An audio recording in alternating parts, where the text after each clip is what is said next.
안녕하세요, 여러분. 오늘도 인생극장에 함께 해주셔서 감사합니다. 오늘 여러분께 들려드릴 이야기는 정말 특별합니다. 한 분이 보내주신 사연인데요. 읽어보니 제 마음도 많이 울렸어요.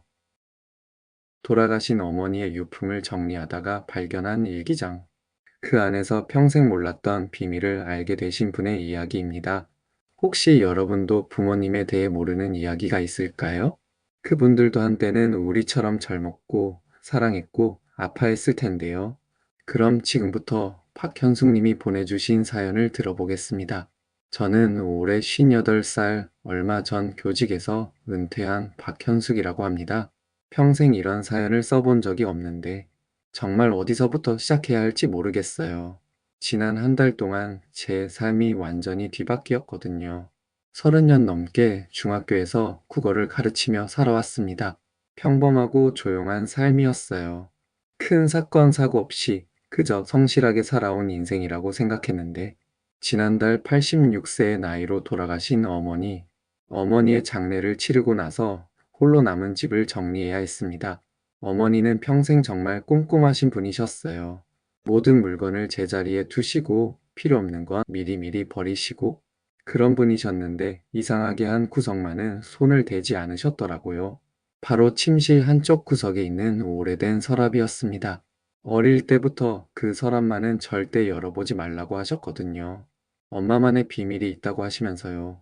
그런데 집을 정리하다 보니 그 서랍을 열어봐야겠더라고요. 혹시 중요한 서류라도 있을까 봐서요. 그 서랍을 열었을 때의 기분을 어떻게 표현해야 할까요? 마치 판도라의 상자를 연 것 같았어요. 먼지가 두껍게 쌓인 서랍 안에는 제가 한 번도 본 적 없는 물건들이 가득했어요. 제일 위에는 작고 낡은 수첩 하나가 있었습니다. 표지는 발에서 원래 색깔도 알 수 없을 정도였고 가장자리는 너덜너덜해져 있었어요. 그걸 조심스럽게 열어보니 엄마의 친필이었습니다. 그런데 글씨체가 평소 엄마가 쓰시던 것과는 달랐어요. 더 젊고 더 감정적이고 뭔가 간절한 느낌이 드는 글씨였습니다. 첫 페이지를 펼치자마자 저는 그 자리에 주저앉고 말았어요. 1975년 4월 3일. 오늘도 그 사람을 역 앞에서 보았다. 멀리서 바라만 보아도 가슴이 두근거린다. 하지만 가까이 갈 수는 없다. 내게는 이미 가정이 있고 아이가 있으니까 그 사람이라니 엄마에게 아버지 외에 다른 남자가 있었다는 말인가요? 손이 떨리면서도 계속 읽어 내려갔습니다. 4월 10일. 오늘은 시장에서 우연히 마주쳤다. 그 사람도 나를 봤다. 잠깐 눈이 마주쳤는데 세상이 멈춘 것 같았다. 그래도 모른 척 지나쳤다. 그래야만 했다. 4월 17일. 윤철 씨가 편지를 보냈다. 기수아버지 이름과 출장 간 사이에 우편함에 넣어두었나 보다. 편지를 읽으면서 울었다. 이렇게 마음이 통하는 사람을 만날 줄 몰랐다. 윤철 씨, 윤철 씨라는 이름이 계속 나오는 거예요. 아버지 이름은 김기수인데 이 윤철이라는 사람은 도대체 누구란 말입니까? 그런데 더 놀라운 건 이 일기가 1975년부터 시작해서 2018년까지 무려 43년 동안 이어졌다는 거예요. 아버지가 2010년에 돌아가셨는데 그 이후에도 계속 기록되어 있었거든요. 저는 그날 밤 잠을 한숨도 이룰 수 없었습니다. 평생 존경하고 사랑했던 엄마가 이런 비밀을 숨기고 계셨다니 며칠 동안 일기를 읽어 내려갔습니다. 처음에는 화가 났어요. 배신감도 들었고요. 하지만 읽을수록 엄마의 마음이 조금씩 이해되기 시작했어요. 1975년 5월 1일. 오늘 윤철 씨가 또 편지를 보냈다. 영수가, 우리는 불가능한 사랑을 하고 있는 걸까? 하지만 너를 생각하지 않을 수가 없다. 이 마음을 어떻게 해야 할지 모르겠다. 5월 15일. 현숙이가 감기에 걸렸다. 밤새 간병하며 생각해보니 내가 지금 하고 있는 일이 얼마나 위험한지 깨달았다. 윤철 씨에게 마지막 편지를 써야겠다. 하지만 그 마지막 편지는 보내지지 않았나 봐요. 그 다음 페이지에는 이런 글이 있었거든요. 5월 20일. 편지를 쓰고 또 쓰다가 모두 찢어버렸다. 차마 보낼 수가 없다. 이 감정이 잘못된 걸 알지만 윤철 씨 생각을 하면 하루하루가 견딜만 하다. 이런 식으로 일기가 계속 이어졌어요. 엄마와 윤철 아저씨는 편지로만 마음을 나누셨던 것 같아요. 실제로 만나지는 않으신 채로요. 1980년대 일기를 보니 아버지와의 일상도 많이 적혀 있었어요.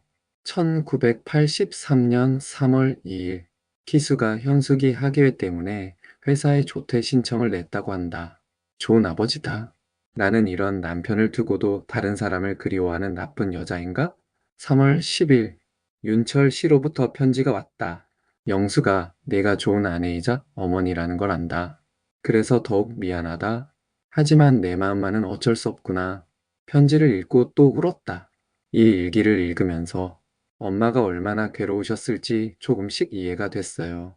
윤철 아저씨를 사랑하지만 가족도 사랑하는 그 복잡한 마음 말이에요. 1990년대로 넘어가니 일기의 내용도 조금 달라졌어요. 1995년 7월 15일, 현숙이가 대학에 합격했다. 키스와 함께 축하 파티를 했다. 행복한 하루였다. 윤철 씨에게도 이 소식을 알려야겠다. 7월 20일, 윤철 씨가 축하 편지를 보내왔다. 현숙이가 훌륭하게 자란 건 내가 좋은 어머니였기 때문이다. 나도 정말 기쁘다. 편지를 읽으니 따뜻했다. 이상했어요. 윤철 아저씨가 저를 마치 자기 딸처럼 걱정해 주시는 것 같았거든요. 1998년 12월 3일, 현숙이가 남자친구를 데려왔다. 괜찮은 청년 같다. 키수는 좋아하는 것 같고, 나도 마음에 든다. 윤철 씨라면 뭐라고 할까? 12월 5일, 윤철 씨 답장. 현숙이가 좋은 사람을 만났다니 다행이다. 내가 잘 키워서 그런 거야. 나도 언젠가는 그 청년을 보고 싶다? 왜 이런 말을 하실까? 만날 수도 없는데. 2000년대에 들어서니 엄마와 윤철 아저씨의 관계가 더 깊어진 것 같았어요. 하지만 여전히 편지로만 소통하고 계셨죠.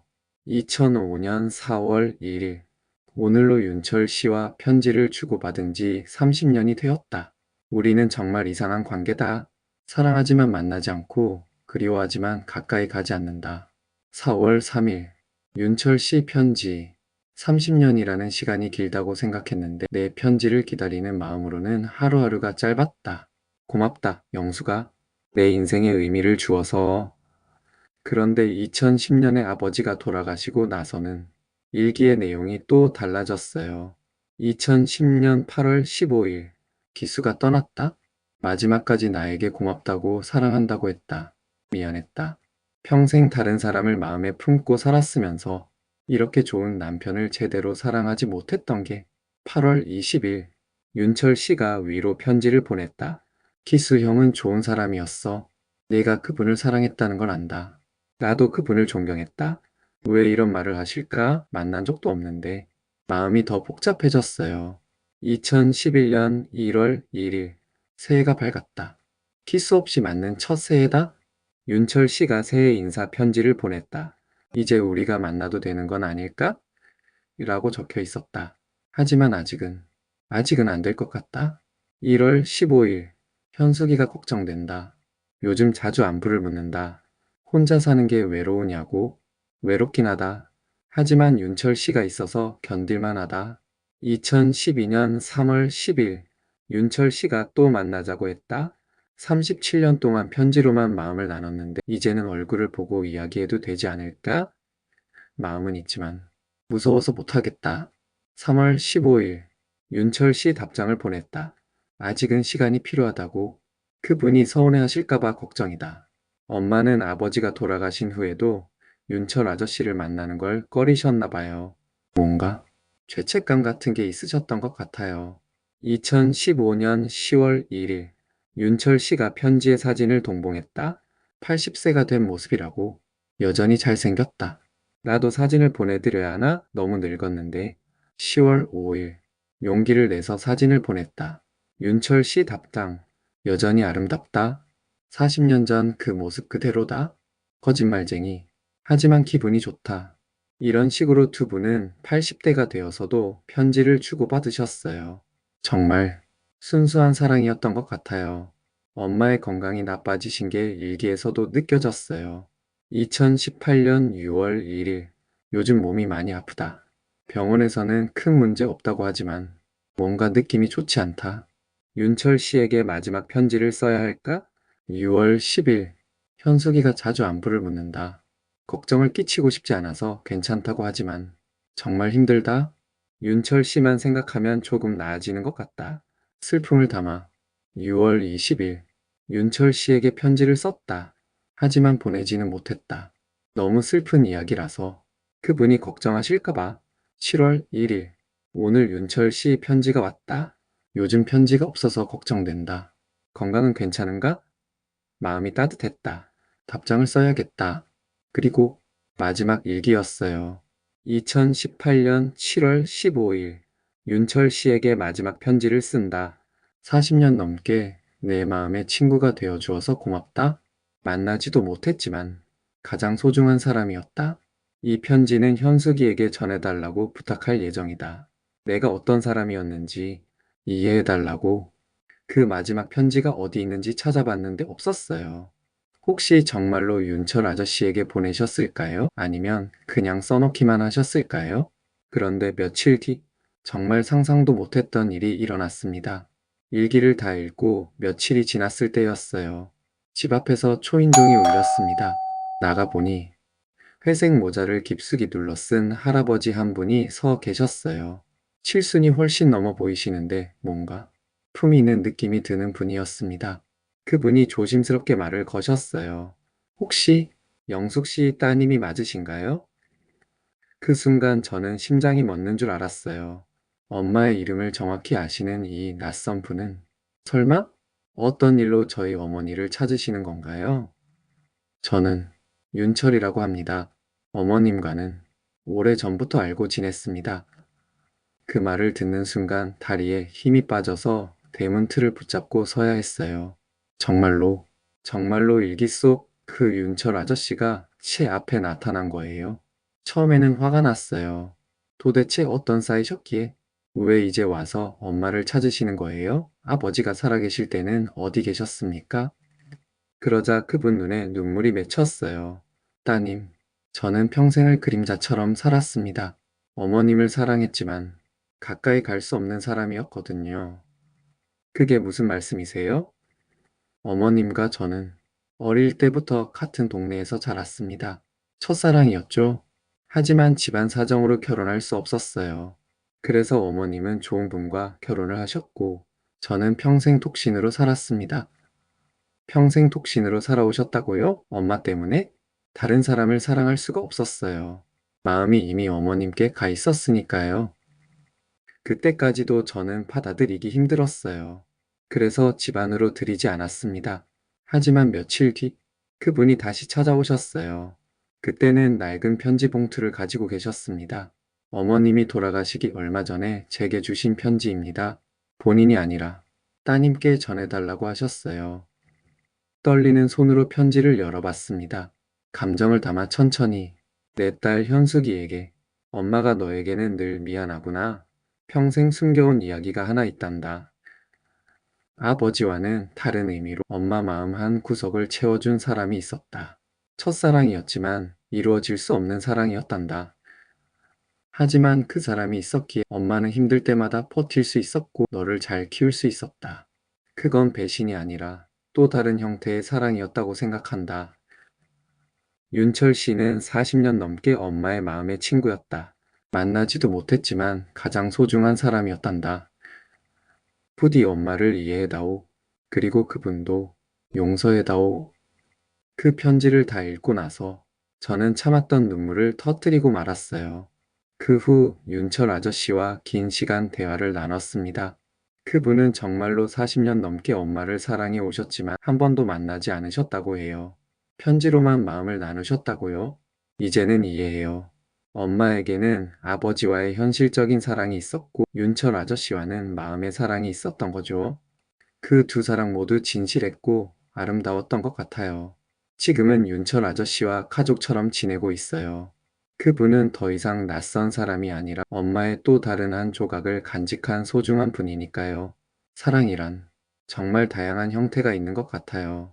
함께하지 못해도 누군가의 삶을 지탱해주는 힘이 될 수 있다는 걸 배웠습니다. 진행자님, 긴 사연을 읽어주셔서 감사해요. 혹시 이 방송을 듣는 분들 중에도 비슷한 경험이 있으시다면 너무 마음 아파하지 마세요. 사랑에는 정답이 없으니까요. 그리고 부모님이 살아계시다면 한 번쯤은 그분들의 젊은 시절 이야기를 들어보세요. 우리가 모르는 아름다운 이야기들이 있을지도 모르거든요. 박현숙 올림. 여러분, 어떻게 들으셨나요? 정말 가슴이 먹먹해지는 이야기였습니다. 박현숙님의 사연을 읽으면서 저도 많은 생각이 들었어요. 우리 부모님들도 한때는 20살이었고, 30살이었고, 사랑도 하고, 아파도 하고, 그리워도 했을 텐데요. 그런 이야기들을 우리는 얼마나 알고 있을까요? 현숙님의 어머니와 윤철 아저씨의 이야기는 어떻게 보면 안타까운 사랑이에요. 하지만 그 사랑이 있었기에 두 분 모두 각자의 삶을 더 의미 있게 살아오실 수 있었던 것 같습니다. 사랑에는 정말 다양한 형태가 있는 것 같아요. 함께하는 사랑도 있고, 멀리서 지켜보는 사랑도 있고, 마음으로만 나누는 사랑도 있잖아요. 혹시 이 방송을 들으시는 분들 중에 부모님이 살아계신 분들이 계시다면 오늘 집에 가서 한번 여쭤보세요. 젊었을 때는 어떤 꿈을 꾸셨는지, 어떤 사람을 좋아하셨는지, 아마 우리가 몰랐던 아름다운 이야기들을 들으실 수 있을 거예요. 오늘 이렇게 소중한 사연을 보내주신 박현숙님께 진심으로 감사드립니다. 그리고 끝까지 들어주신 모든 분들께도 감사해요. 다음 주에도 여러분의 따뜻한 이야기들과 함께 찾아뵙겠습니다. 지금까지 인생극장이었습니다. 안녕히 계세요.